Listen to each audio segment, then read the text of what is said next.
Welcome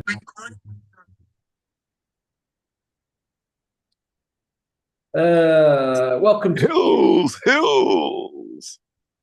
part three. We're joined by Terry.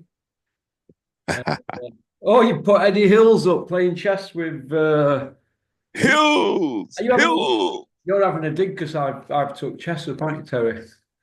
Uh, you're having a dig, aren't you? Mate, who have you got? Rotherham away. Look at you. I'm. Oh, you take it piss out. Hey, do you remember when I had all that free stuff off the course and I sent you some trainers and read? Yeah. Well, they give me. I hardly wear this. They give me some jumpers as well. And it's fun this song, stick it on. You take it piss out of my chess skills, aren't you? Because I've been having some chess battles on over here. Have you? I'm 10 Like, free up, 10 free up, mate. now, second half of the year, I'm going to start learning properly. Do you know what I've noticed about chess? It's a really challenging game, but you can find out a lot about people about chess. Uh, when I take castles, it's like a murder charge. But when I take a queen, oh mate, that's it. Well, all the queen is really it's a bishop and a castle rolled into one, isn't it? But when I Yeah. take a queen, it's game on, mate. She's sore loser, very very sore loser. I'm telling you that. But yeah, I like board games at the moment. Don't you? Man, I just don't have time. What you don't have time? Nah. No, well, I'm thinking about getting one of them computer chess things and having a game against it, see if I'm any good. Like, but yeah, I quite like chess. But I like stuff. I like puzzles and stuff like that. But a bit like snooker or pool and stuff. It's like pool. When I practice now, I always practice potting 1 to 15. Numbers instead of just knocking them all down. And I thought, but yeah, I like to test myself. There's no else to do in my sad little life however, besides this and slagging boxing people off. Hey, what more do you need? Exactly. I don't bother anybody now. I don't go out and get out of my head like I used to, sadly. But okay.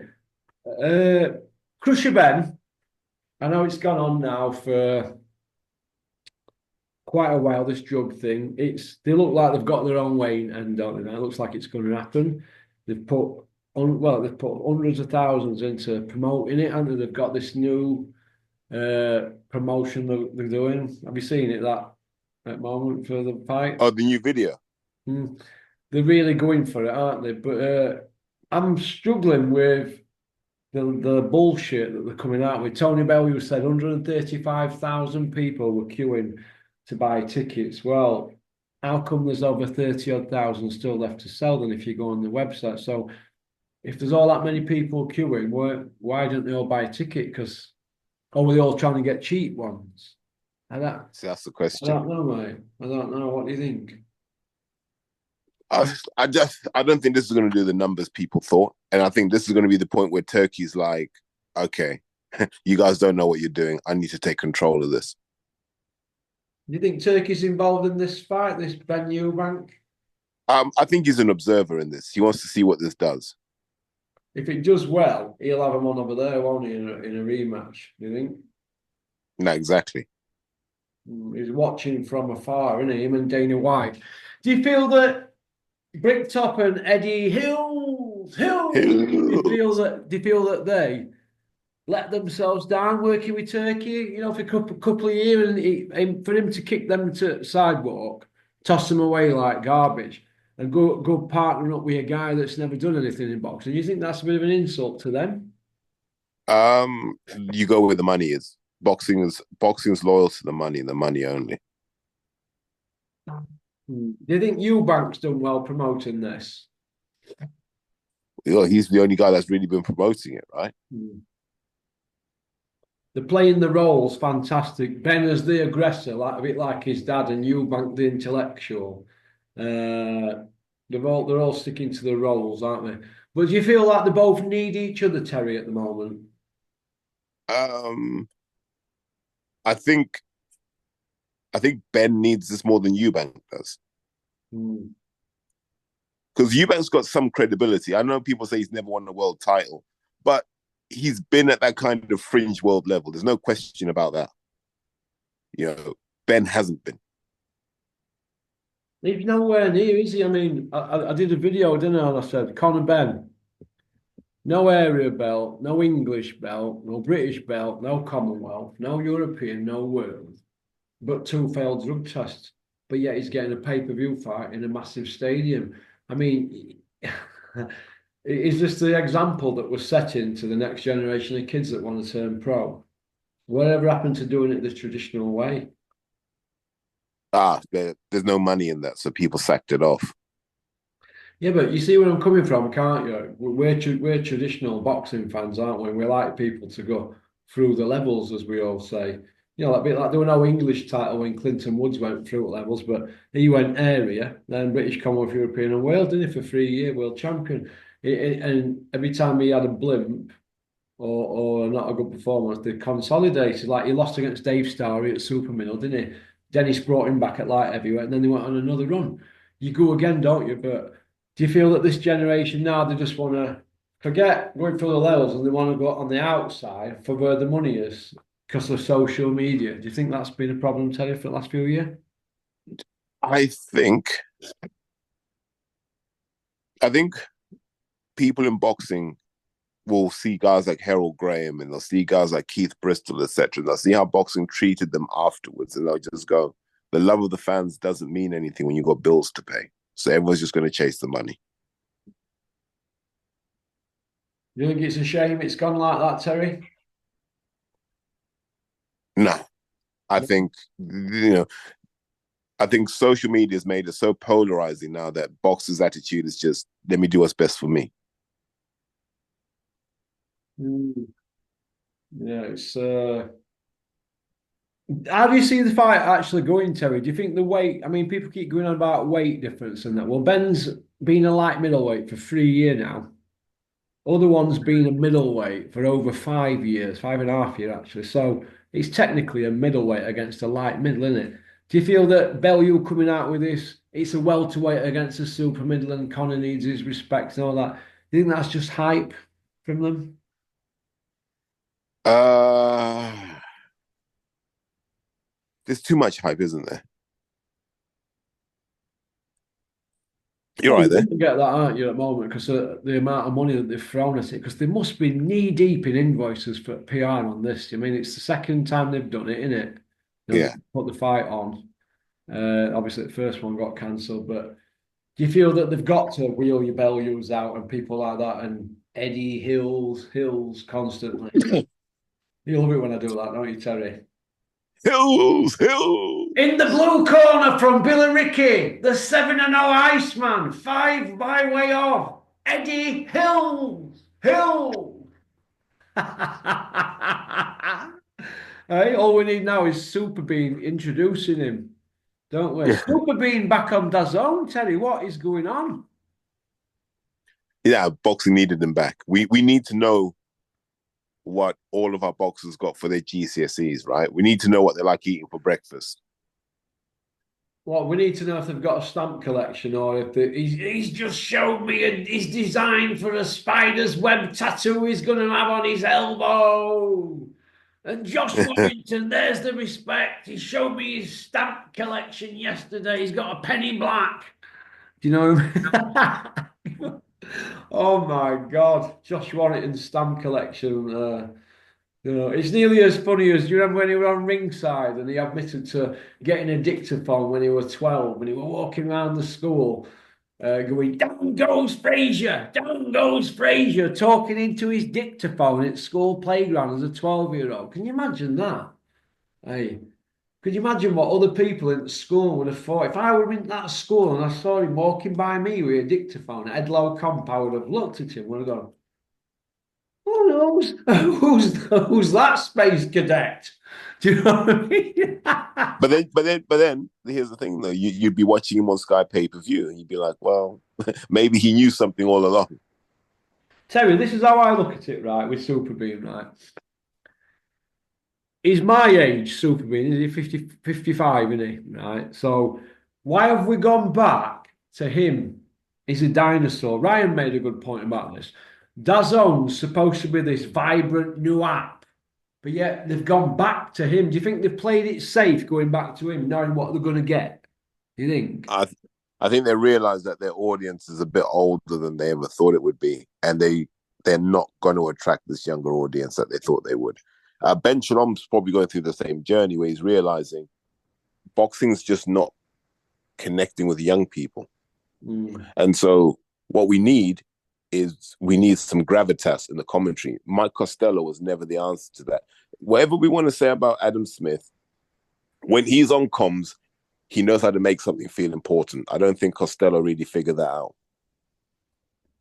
Well, they got rid of Mike Costello, didn't they? Yeah. Which is a And shame, Woodall. isn't it? You like Mike Costello, don't you? No, I really don't. Do you like him? No. I like him, Mike Costello, mate. But I then thought he again, was I used to poor. like Super Bean until he's, until he let himself down, and we know what I'm on about. But it's an interesting one, isn't it? Do you think that Derek's ever going to pack in, Terry? I mean, Not while his he's earning money, 50th no. fight he's having, and that's it. He ain't going to stop at 50, is he? While they're bowling him dough out, are they? Mate, think of all those plasterers who are still grafting now with busted shoulders. Oh, people And they like know they're Jamie going to get McDonald and Gavin arthritis. McDonald. Yeah, they know they're going to get arthritis when they're older, but I mean, that's how they make their money. So as long as they can make that money, they're going to keep doing it. Yeah, yeah. Uh, Clarissa Shields. What do you think of her about her at the moment, Terry? She's Um, done for weed, hasn't she? so I think they've dropped that now. Have they dropped it? Yeah. I can't see how they can do you for weed. If anything, it's going to make you lethargic. It's not going to help you, is it? It might help you sleep, though. That's the problem as a fighter. But you Uh, know the rules. It's on the list, so it's on they the have ban to list, test. isn't it? Do you think that Yeah. Savannah and her will ever get it on again? No one wants to see that. No? Nah. What do you think's happened to women's boxing at the moment, Terry? It all gone quiet on the Western Front, do you think?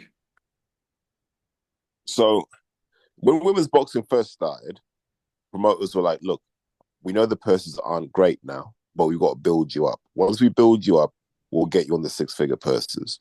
Those six-figure purses never came. So then the women in the pros are telling the women in the amateurs, if you're getting paid to be amateur, do not turn pro. There's no money in this. Do not do it. There's no money in it. A lot of sleazy men harassing us. It's not a great situation. So a lot of people just weren't turning over. And so you never got the depth of talent to make it interesting. And that's where we are now. A lot of these women are too expensive for Matchroom and Queensbury to promote. And then there's also not enough talent to make them interesting enough for them to be worth more. So they're just stuck. Like you can have 5 defeats in 9 fights and still be ranked number 5 in a weight class. That's how crazy it is. Okay. Well, look at Terry Harper. She went from featherweight all the way up to light middle, didn't she? And then back down Yeah. again. And picking up belts a long way. So fair play to Terry, but the talent pool's very limited, isn't it?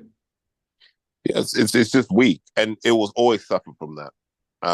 Until they put more money in. But you can't put more money in because people don't really pay to watch women box. No. Well, they proved that when Sky put an all women's show on, it were pony numbers, wasn't Yeah, they did the same with the Royal Albert Hall just now, didn't they? it? Okay. Ebony and Kell Brook. What do you make of that carry on, Terry? Do you think she's got a clause into him and she's because apparently people are saying she's a bit of a diva and very opinionated, not wrong with that. Do you think he might regret hooking up with him eventually once it all goes a bit Too late. oh, Hey, too late, mate. Once Kel, I mean, once you got her pregnant, mate, yeah, you're bonded for life. Do you know what I mean? He's mm, stuck. he could live to regret that, couldn't he? Do you think Yeah, man. Imagine that. Imagine the pair of them, and she's looking at him like, Kel, lights. John, some of the lights on or off. He's just like all of the lights, man. Turn all of the lights off.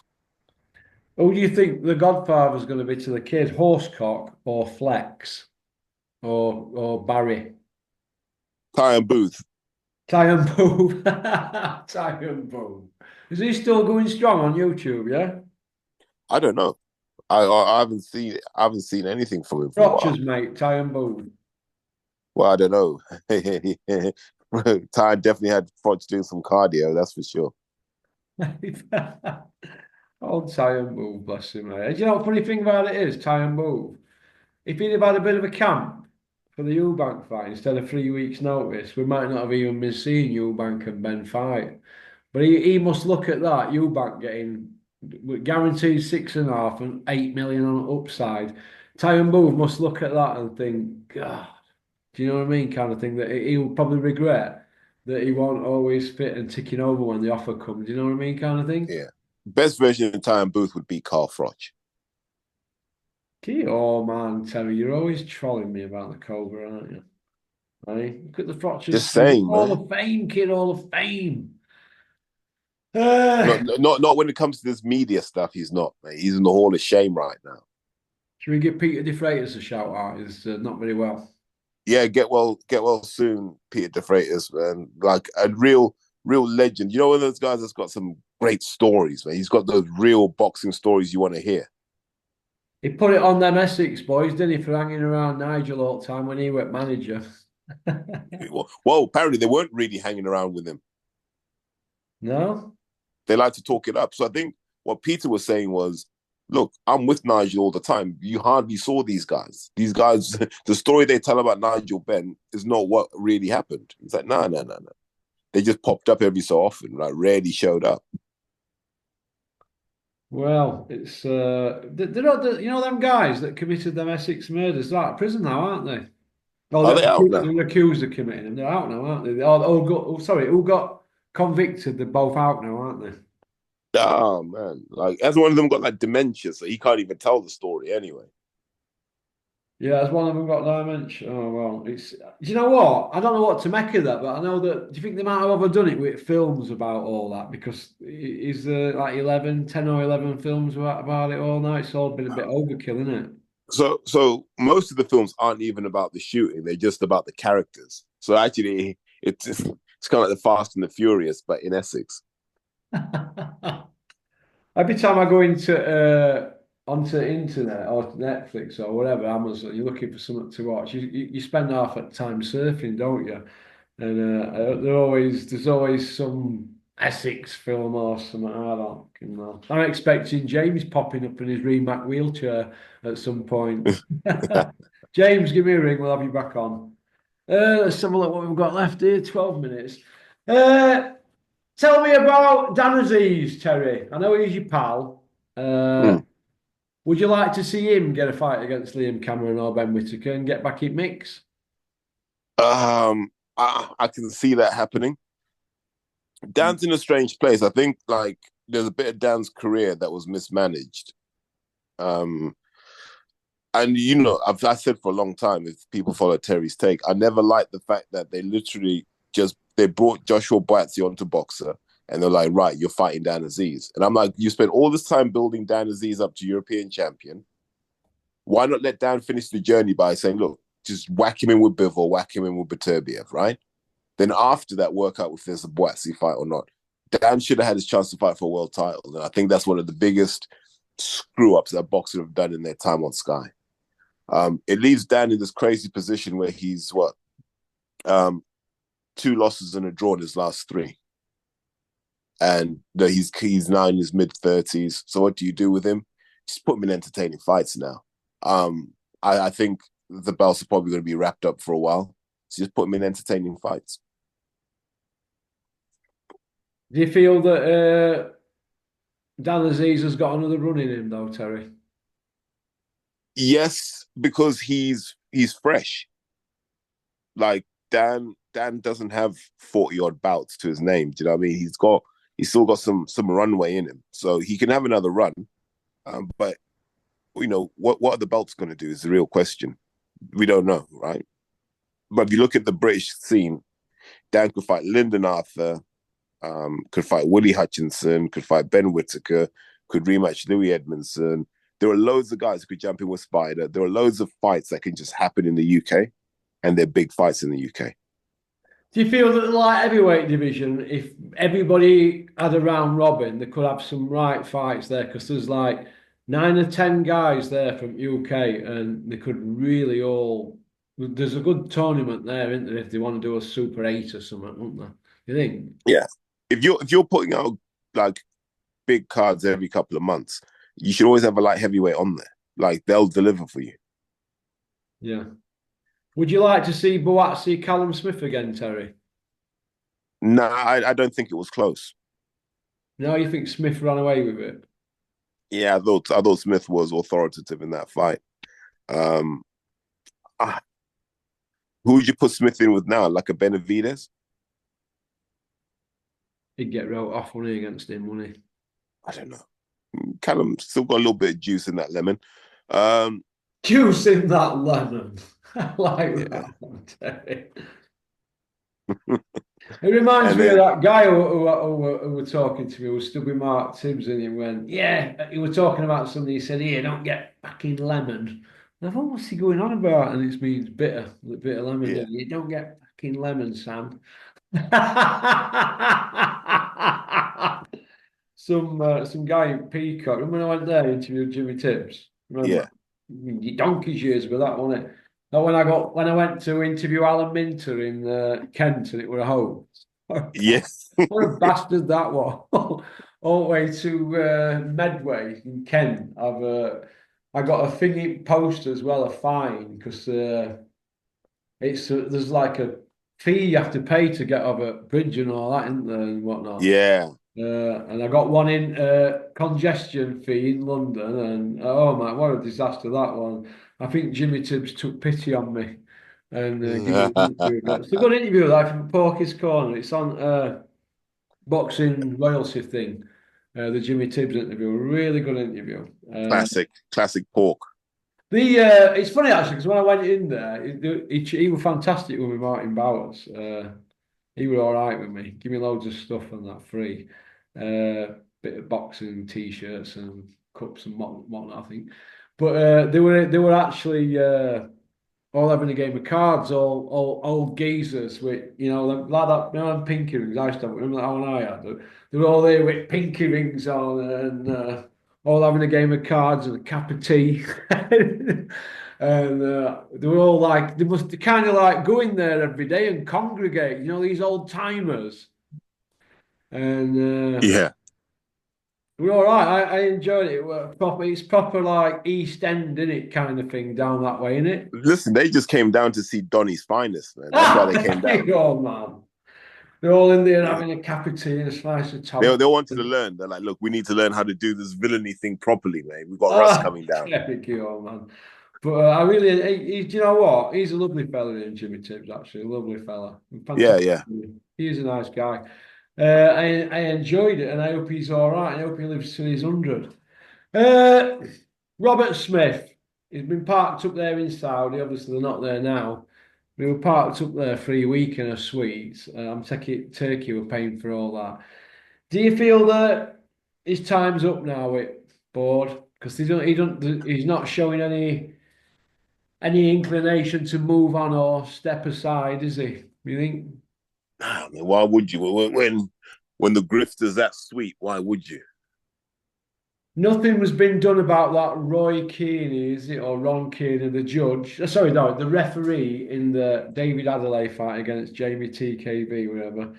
No action's been taken against the ref, but they've ordered a rematch. What do you make of all that, Terry? The Adelaide carry on. Adelaide dates. What do you make of it all? So I spoke to Jamie about this on Wednesday, actually. So Jamie was comfortable in that fight. Right? Jamie was like, look, I had him under control with the jab. Second half of the fight, we were just going to start grinding him down. We didn't think he'd make it to the end, right? The referee, in the beginning of the fight, the referee had it right. He'd yell break, then he'd yell stop boxing, and then he'd break him apart. Yeah. Right? So when that becomes the pattern, you can't change that because that's what the boxers are expecting. So in that fifth round, He yells break, yeah, and he's on Jamie's right hand side. He yells break when he stood behind David Adelaide. Then he walks all the way around to grab Jamie's arm off him. The minute you grab someone's arm, like the referee's interfering in the fight, he's not supposed to do that until he says stop boxing. Yeah. And so he left Jamie vulnerable to that shot. And people say Jamie should have protected himself at all times. He tried to. His arm's been pulled one way.